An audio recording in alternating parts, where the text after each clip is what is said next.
I'll introduce myself first. My name is James Mac Barron. I'm a member of the Workers' Solidarity Movement.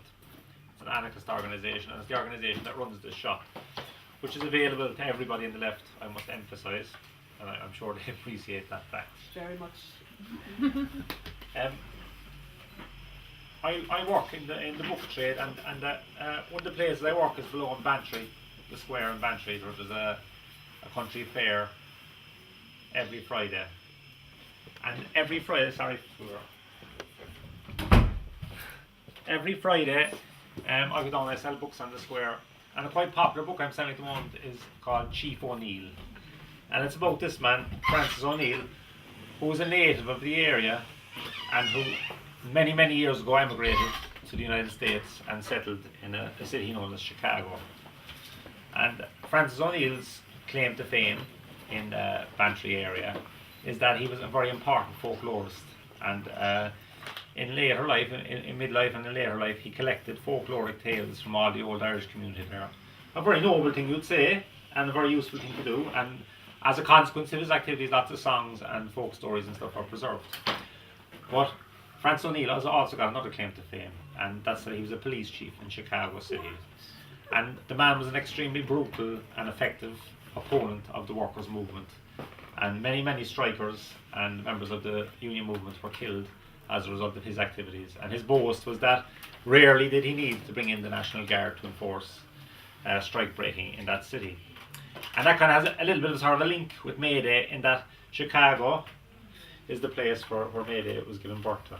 In 1886, the American Federation of Labour passed a resolution at its conference on May the 1st that as of then, a working day would constitute 8 hours.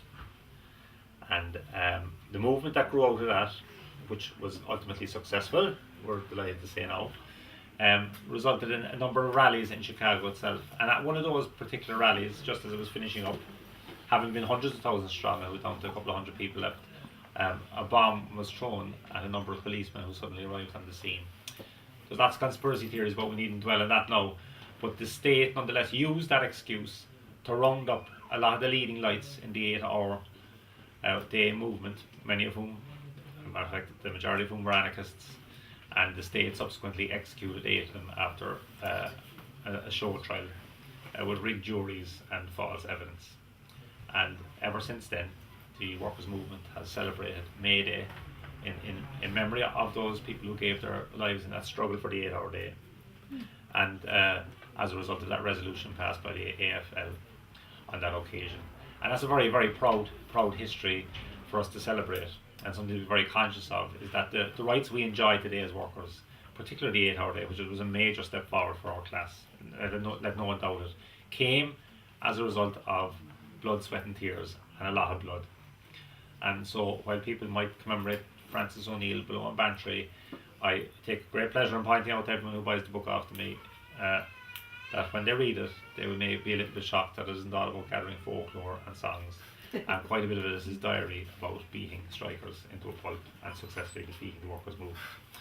Anyway, that's just a little anecdote to get us away, but the main purpose of today's talk is to talk a little bit about the partnership agreement and where this has led to the trade union movement today, and the kind of tasks facing us as a movement. I know there's a lot of people here. I don't know how many are in employment. I know there's a number of students here, and some of us are self-employed. But I would sincerely hope that everybody here who's employed and has a boss is a member of a trade union. And in a time of declining trade union membership, it's very important that people on the left, and as part of this great movement, lead by example, enjoying the trade union movement and encouraging others to do so also. Now, I'm going to be criticising the trade union movement a lot, but that shouldn't take from the point that it is a vital defence mechanism that we have as a class.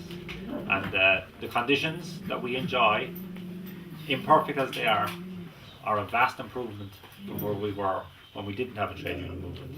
And we'll touch on it also. And I will apologise for patches in the background. Consistently interrupts every talk I've ever given. Leave him at home, James. So the trade union movement in this country, the modern trade union movement, we'll say, rather than the trades association stuff that kind of preceded in the start of the last century, is born out of struggle. and it's born out of a very, very brutal struggle.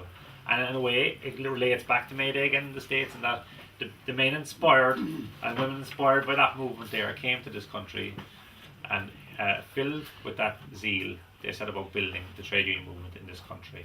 And the first great mass movement of a union built in this country, which was open to all workers and concentrated on the unskilled and the unorganised, was the Irish Transport and General Workers Union.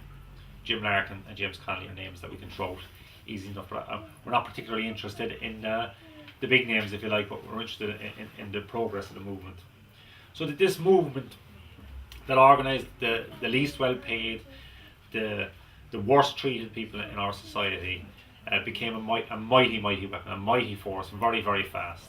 And it appealed to people because it gave them a huge sense of their own strength.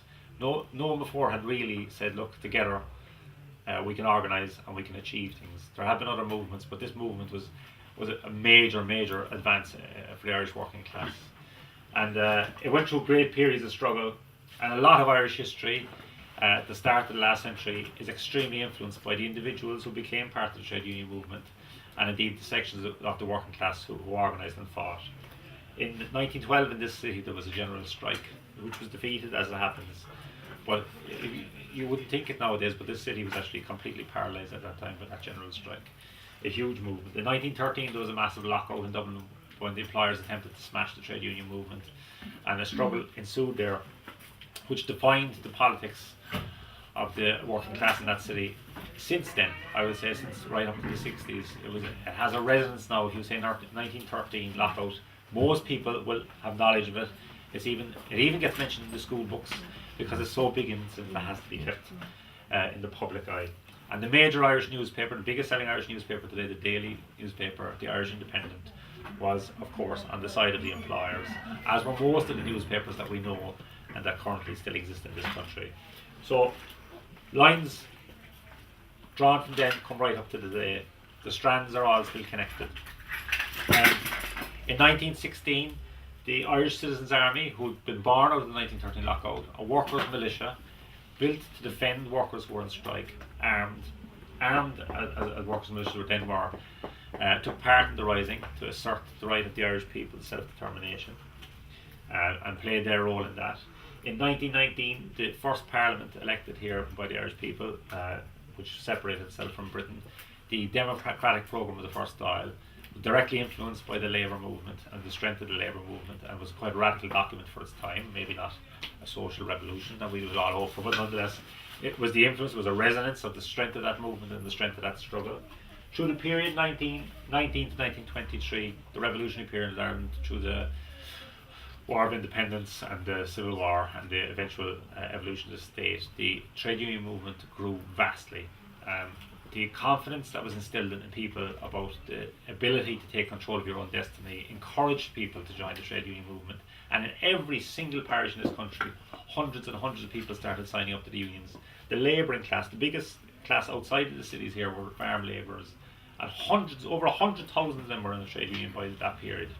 And it was a consequence of all that radicalisation and stuff that the trade union movement became a very large and very effective force at the time. Now, I don't want to dwell too much on history. Obviously, that radical movement was ultimately defeated in that period, and we ended up with the state that we have inherited today, and we are victims of, I suppose. Thank you, Ian. Should saw table tennis interjection there from you.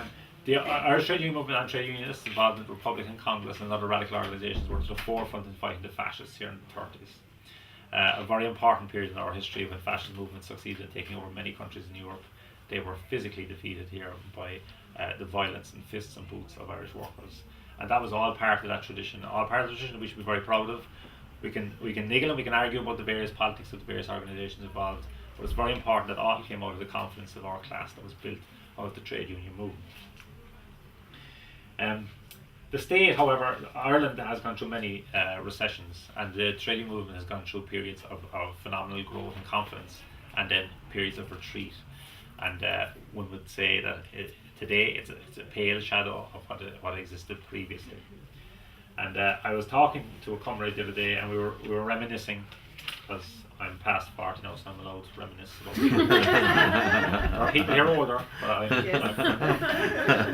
we were talking about trade unionists and unemployed against the programme. And of course that'll just won't resonate with very few people here. But I did an old a search on Google the other day, and of course it came up, which was very interesting. And it was interesting reading the history of it. But in 1987 in this country, coming out of a period of very deep recession, and when we had a very, very corrupt government led by Charlie Haughey, and his new